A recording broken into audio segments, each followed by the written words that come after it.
الحمد لله. الحمد لله الذي شرفنا على سائر الأمم برسالة من اختصه من بين الأنام بجوامع الكلم وجواهر الحكم، وصلى الله تعالى على خير خلقه وصحبه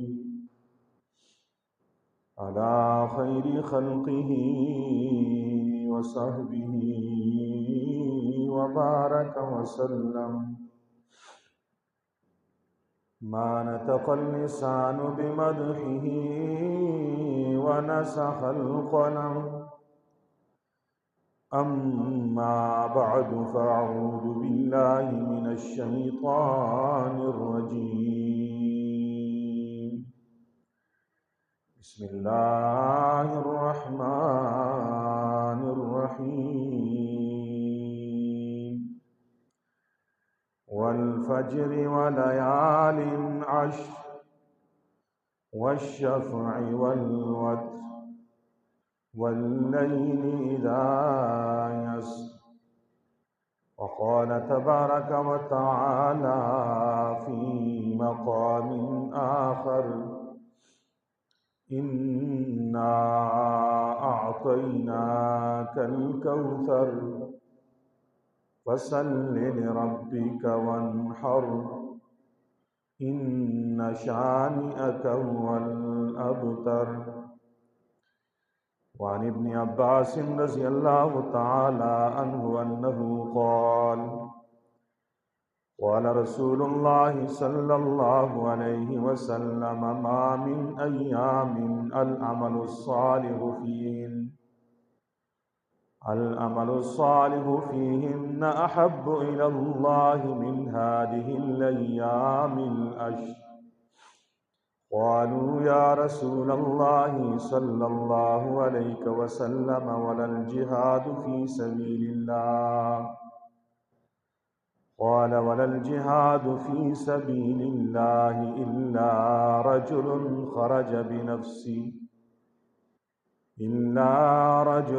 خرج بنفسه وماله فلم يرجع من ذلك شيء.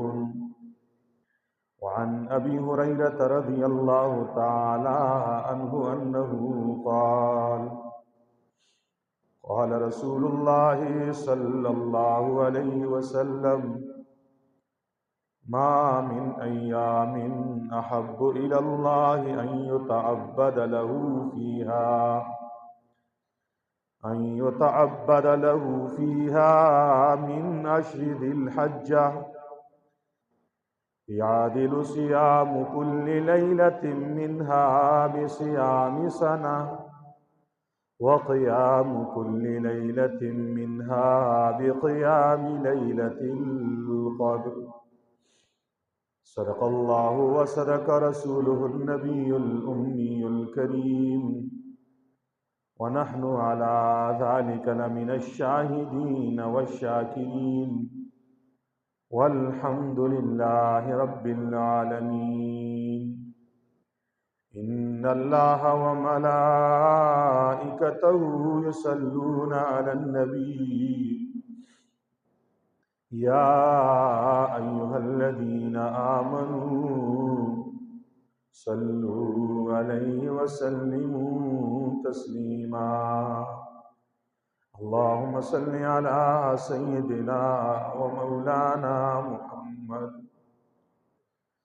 وعلى آل سيدنا ومولانا محمد، كما صليت على سيدنا إبراهيم وعلى آل سيدنا إبراهيم إنك حميد مجيد. اللهم بارك على سيدنا ومولانا محمد وعلى آل سيدنا ومولانا محمد كما باركت على سيدنا إبراهيم وعلى آل سيدنا إبراهيم إنك حميد مجيد رب اشرح لي صدري ويسر لي أمري واحلل عقدة من لساني سبحانك لا علم لنا إلا ما علمتنا إنك أنت العليم الحكيم۔ گرامی قدر سامعین، معزز بزرگوں، دوستوں، نوجوان ساتھیوں، جہاں تک میری آواز جا رہی ہے، میری آواز سماعت فرمانے والی مسلمان ماؤں، بہنوں، بیٹیوں، السلام علیکم ورحمۃ اللہ وبرکاتہ۔ آج کی اس نشست میں عشرہ ذی الحج کے حوالے سے چند معروضات پیش کرنے کا ارادہ ہے۔ اللہ تعالی شانو کے دربار میں دعا گو ہوں کہ رب ذوالجلال مجھے شرح صدر کے ساتھ حق اور سچ بیان کرنے، ہم سب کو سمجھنے اور قبول کرنے کی توفیق عطا فرمائے۔ اللہ تعالی نے سال کے 12 مہینے بنائے ہیں، ان 12 مہینوں میں سے بعض مہینوں کو بعض مہینوں پر فضیلت بھی عطا کی ہے، بعض دنوں کو بعض دنوں پر فضیلت عطا کی ہے، بعض راتوں کو بعض راتوں پر فضیلت عطا کی ہے۔ ان فضیلت زمان والے مہینوں میں تمام مہینوں کا سردار ماہ رمضان المبارک ہے، اور تمام راتوں میں سردار لیلۃ القدر کی رات ہے، تمام دنوں کا سردار جمعۃ المبارک کا دن ہے۔ اللہ تعالی کریم ذات ہے، رحیم ذات ہے۔ رب ذوالجلال نے ہر ہفتے میں ایک دن ایسا بھی عطا کیا ہے جس میں اللہ تبارک و تعالی کی تجلی خاص ہوتی ہے۔ اس تجلی خاص کی وجہ سے اس گھڑی میں، اس دن میں اعمال کی ویلیو، اعمال کی قدر بڑھ جاتی ہے۔ ہر ہفتے میں بھی ہمیں ایک دن دیا جسے جمعۃ المبارک کا دن کہتے ہیں، اور سال کے بعد ایک مہینہ ماہ رمضان المبارک کا بھی دیا جس میں اللہ تعالی کی تجلی خاص ہوتی ہے۔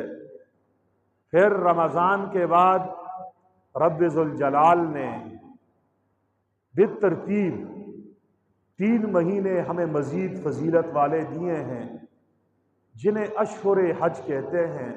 الحج اشہر معلومات، حج کے متعین معلوم مہینے ہیں۔ ان فضیلت والے مہینوں میں سے پہلا مہینہ شوال ہے، دوسرا مہینہ ذی قعدہ ہے، اور تیسرا مہینہ ذی الحج ہے۔ ذی قعدہ اپنے اختتام کی طرف رواں دواں ہے، چند دن باقی ہیں۔ آگے جو مہینہ آ رہا ہے وہ ذی الحج کا مہینہ ہے۔ ذی الحج کے پہلے 10 دن احادیث کی روشنی میں بڑے فضیلت اور بڑا درجہ رکھتے ہیں۔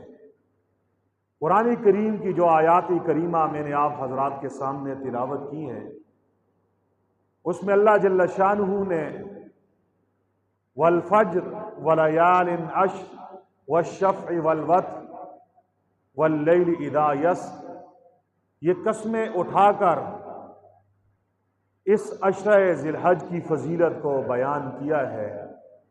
پہلی قسم اللہ تبارک و تعالی نے فجر کی اٹھائی ہے، والفجر، قسم ہے فجر کے وقت کی،